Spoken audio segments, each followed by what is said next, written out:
On-camera presence, stage presence, whatever you call it, if you don't have it, no matter how well you present your ideas, people just feel there's something off about you. What is that feeling costing you?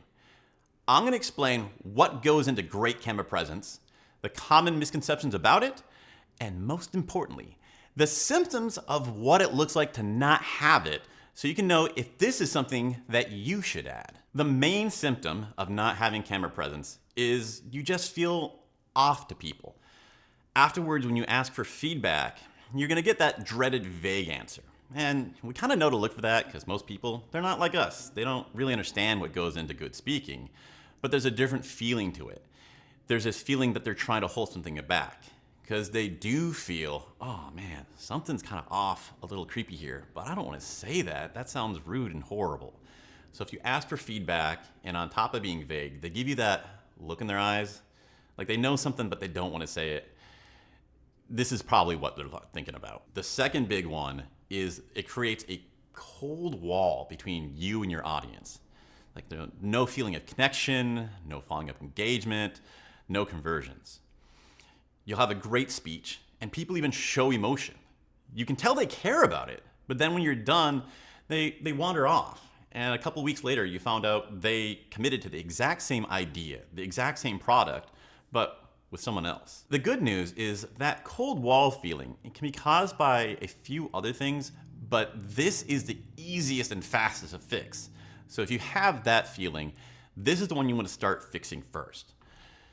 Camera presence is the first step to extending from people enjoying your presentation to feeling a connection with you. Okay, so it turned out this sounds pretty familiar. Camera presence is something that you want to learn. What do you need to do to learn it? Well, there's 3 parts to it. First, you got body language. That gives you more emotional expression. And when people see natural body movements instead of the I'm scared or what do I do with my arms, it makes you feel like a trustworthy person because you're not hiding your emotions with your body. Next, you have eye contact. This is extra difficult with a camera, but when people have good eye contact, they feel you care and they feel listened to. They feel that you know them. Hugely powerful. And the third one is studio appearance.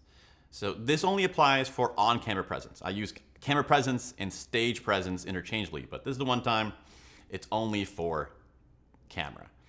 This is how your room looks. It's the one thing that hooks even before you get your first word out. And when it's done well, it already starts you with this feeling of implied mastery. People think, well, if he's taken the time to make this look nice, and he did it well, the thing he's here to talk to me about that he's a primary expert on, he has to be even better at that. You start off with a really good foot. So those are the parts of good camera presence. But before we start learning to improve them, let's get some misconceptions out of the way that could slow you down. First, we know that when you read from a script, people can tell that feels a little stilted and wooden. Gestures do the same thing. If you play me a video with the sound off, I can tell just by the way they move their hands if they're reading from a script or if they're talking freely. This is something that we can improve. We can improve your scripted delivery, and we can start giving you little windows where you're improvising to have that more natural, human-connected part too.